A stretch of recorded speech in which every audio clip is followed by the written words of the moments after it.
Est-ce que la pratique de la philosophie détache du monde et penses-tu que la philosophie est un privilège social? Oui, ça nous détache de la surface du monde pour le pénétrer plus profondément. Donc ça nous détache du monde tout en nous greffant à lui plus intensément. Voilà. Alors, et privilège social, bah oui, mais c'est pas grave. Je veux dire, est-ce que le paysan qui est plus robuste que le fin lettré, sa musculature, au paysan c'est un privilège social dû à sa condition? Oui, oui, et donc oui, voilà. Et après, chacun par un effort de volonté, surtout aujourd'hui, peut s'élever.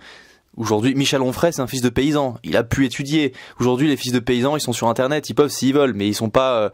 Rien ne les enjoint à faire cela. Donc les gens, il y a aussi des privilèges génétiques. Hein.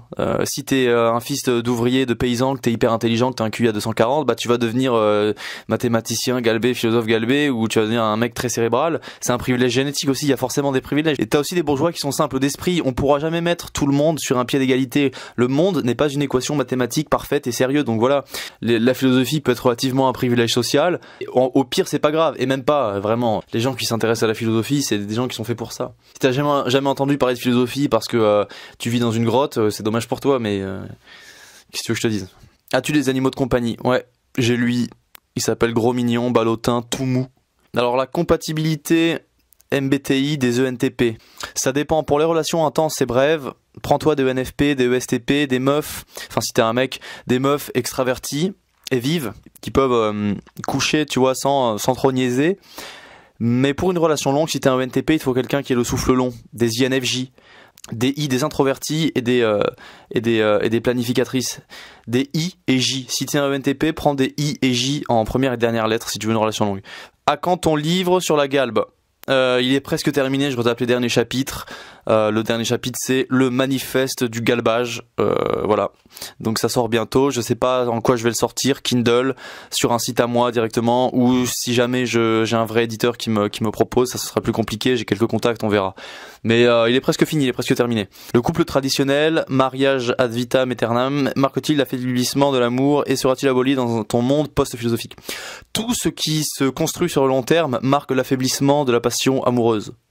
Mais dans mon néo-traditionnalisme simili-libertin, non, le mariage il sera obligatoire, il sera pas aboli, au contraire, il sera obligatoire très tôt, et tout le monde sera heureux.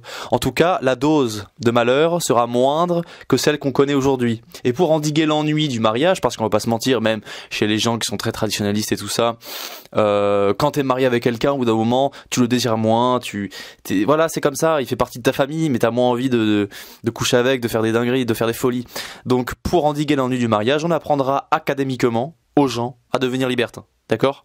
Des simili-libertins. Pas des vrais libertins débauchés et nihilistes, mais des libertins joyeux et optimistes et positifs. Mais positivement libertins. Tu penses quoi du concept de misanthrope?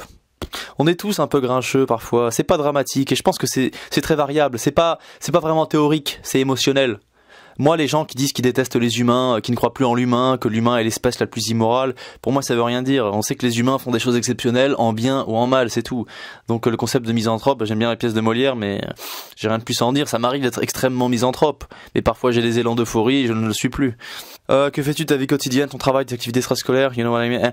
Ma vie quotidienne elle est très banale. Je vois mes potes, je fais du sport, ma copine quand j'en ai, j'écris, je lis, je regarde des films, je monte mes vidéos, je me galbe en somme, voilà. Que pensez-vous de la Corse, cher maître? Mais rien, je la connais mal, je sais qu'ils sont un peu extrêmes en tout. Après, les gens trop régionalistes, ça me fait un peu chier, hein. Que ce soit les Bretons, les Catalans, les Corses. Je comprends pas ce délire-là, voilà. Je suis pas un régionaliste parisien, j'ai rien à foutre. C'est bien d'aimer sa région, mais de là, toujours la brandir, avoir toujours, c'est pas l'oripeau de sa région, et toujours le brandir, quel manga et animé recommandes-tu? Moi, je conseille surtout les musiques et les openings de manga. On parlait de la transcendance de la musique, les openings de manga, ils nous transcendent, moi, ils me transcendent, hein, voilà. Donc, sinon, les mangas que j'ai kiffé, les animés que j'ai kiffé, c'est Attaque des Titans, Parasite, Tokyo Ghoul et Death Note. Et faut que je regarde Berserk aussi, ou Psartek, je sais plus comment vous dites. As-tu déjà lu Jean Giono? Si oui, Jean Giono, j'ai des bouquins de lui chez moi, mais je crois que j'ai peut-être lu un livre il y a longtemps, je connais très mal. Je connais assez mal Jean Giono. Gio.